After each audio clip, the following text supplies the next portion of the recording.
The big thrust, as I heard of your remarks, is that since 1950, for 60 years now, all these U.S. governments sequentially have lost control, because you sort of made 1950 your cutoff point. To try to frame this very broadly, have all these different administrations, Democrat, Republican, all these, you know most of these people, totally oblivious to all these factors? Or is this rather, that is, that all American economic policies have been failures conceptually? Or is it what some other book calls the rise of the rest? In other words, it's not so much that the United States policies have been themselves totally deficient, maybe they have, but that these other countries, China you've mentioned, of course, India, Brazil, Russia, the BRICS, and so on, have really come up.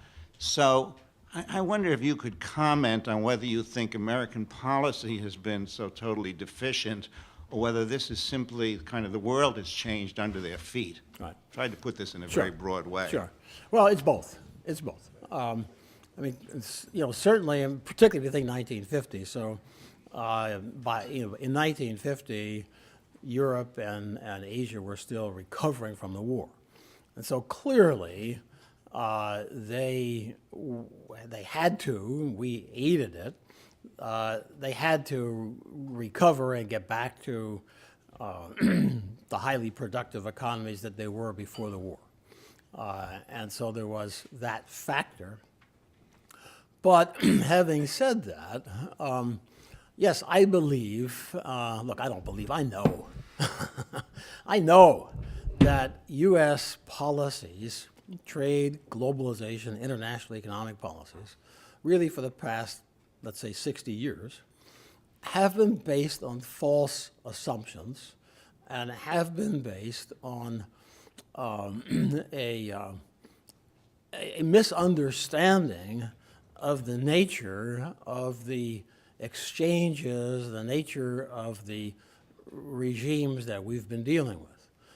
The premise of the World Trade Organization is that all of the members are playing the same game.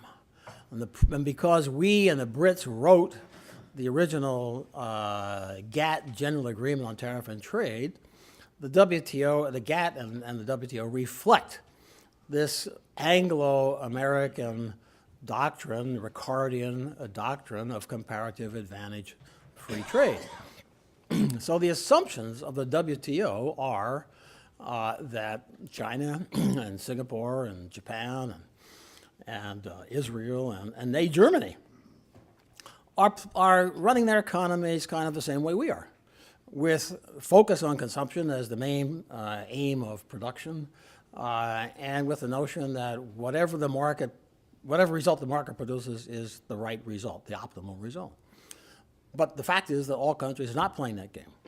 And to demonstrate that, there's no better example really than the EU right now. The EU is in trouble, the euro is in trouble, because the Germans don't play the same game as the Brits or the Greeks or the Spanish.